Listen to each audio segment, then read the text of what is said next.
کسی بے قدر شخص سے کی جانے والی مخلص محبت آپ کو ساری زندگی کے لیے ذہنی مریض بنانے کے لیے کافی ہوتی ہے۔ بانو قدسیہ: جب دل ٹوٹ جائے تو اٹھا کر اسی مصور کے پاس لے جاؤ جس نے اسے بنایا ہے، کیونکہ اس سے بہتر تو کوئی جان ہی نہیں سکتا کہ کون سا رنگ کہاں بھرنا ہے اور کس دھاگے سے کہاں پیوند لگانا ہے۔ جو آدمی اپنے کھانے میں سے کسی کو کھلاتا ہے وہ اپنا کھانا پاک کر لیتا ہے۔ بڑے بڑے انبیاء کرام قطب الاولیاء کا یہی مسلک ہے۔ کیوں نصیب کے لکھے سے روٹھ بیٹھے ہو؟ کیا جانتے نہیں دعاؤں سے تو نصیب بھی بدل جاتے ہیں؟ کیوں معجزوں پر سے یقین کھو بیٹھے ہو؟ کیا جانتے نہیں کہ معجزوں پر قدرت رکھنے والا صرف اللہ پاک ہے؟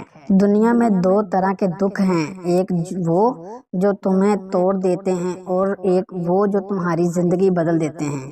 بس بچہ اللہ دکھ بھری داستان کو بڑے دھیان کے ساتھ سنتا ہے، کچھ غم مٹا بھی دیتا ہے، کچھ الجھنیں سلجھا بھی دیتا ہے، لیکن اگر سارے ہی غم سلجھ جائیں تو آدمی اور اس میں بات چیت بند ہو جاتی ہے۔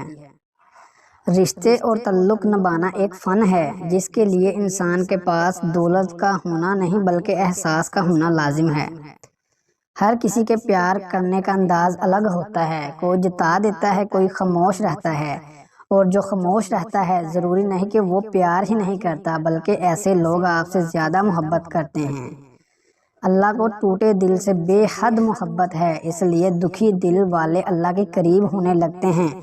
جب اللہ آپ کو اپنے قریب کرنا چاہتا ہو تب آپ کو آزمائش میں ڈال کر اپنے قریب کر لیتا ہے۔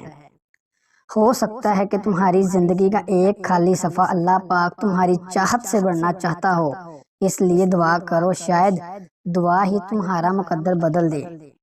بابا جی فرماتے ہیں کہ انسان کی فطرت ہوتی ہے وہ کسی بھی چیز کی دو مرتبہ قدر کرتا ہے، ملنے سے پہلے، دوسرا کھو دینے کے بعد۔ میری ماں اکثر کہا کرتی تھی، بیٹا دعا کرنا کہ شوہر آنکھوں والا ہو جو دیکھ سکے تمہارے دکھ، تمہاری خوشی، تمہارا ہنسنا اور رونا۔ بہت لوگ آنکھوں والے ہوتے ہیں لیکن دیکھ نہیں سکتے۔